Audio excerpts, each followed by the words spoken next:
pula. Sekarang dia bisa buktikan nggak kalau Muhammad itu keturunan Ismail? Sampai sekarang nggak bisa, cuma katanya ini katanya anu tanpa bukti-bukti sekuler.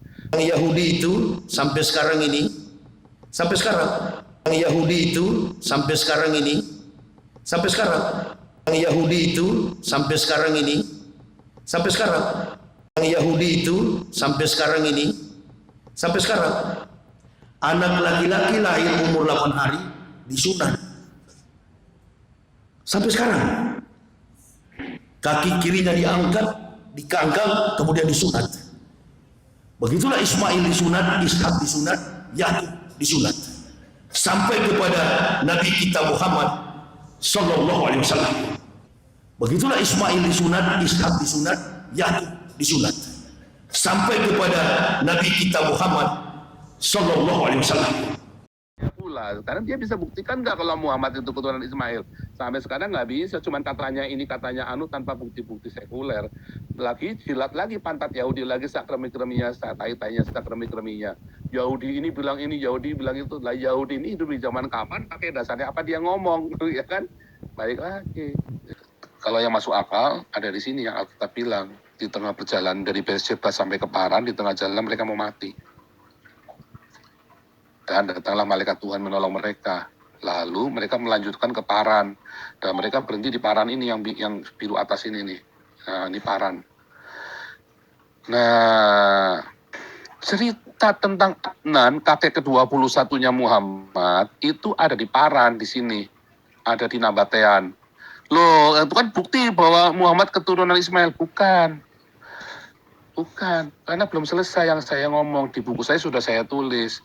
Tahun 700 sebelum Masehi, ya saya kasih merah lagi nih. Tahun 700 sebelum Masehi, ya. Sebelum Yesus, tahun 700 BC sebelum Yesus ya. Semua ini sudah diangkut sama Raja Asyur, Asyurbanipal. Terus tahun 530 sama si Nabunitus Raja Babel di genosid ini, habis semua, bersih. Disebutkan dibasmi habis, perempuan pun, perut hamil pun dibelah, binatang pun dibunuh. Bersih. Lalu Nabunitus berkuasa di Paran. Nabunitus ini Raja Babel. Ya, panglima, dulunya panglimanya Nebukadnezar.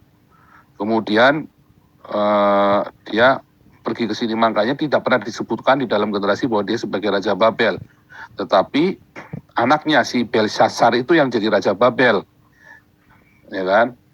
Karena Nabunitus ini menurut sejarah sekuler adalah ayah Raja Babel, yang si Belshazzar anak haramnya Nabunitus. Makanya Nabunitus nggak bisa pernah bisa bertahta di Babel, dia harus pergi ke Paran.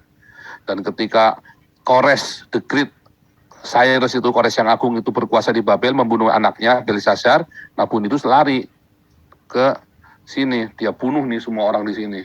Sisa-sisa yang di sisa-sisanya orang yang di Tema, Dedan, di pegunungan Babel dibunuh semua sama Nabunitus. Lalu lahirlah di situ Nabatean ini. Adnan ini orang Nabatean. Jadi apakah Adnan keturunan Ismail? Bukan, Adnan ini keturunannya grupnya Nabatean dari Babel. Itu ceritanya. Di sini mandeknya. Saya ingat jaraknya 1.500 kilo loh.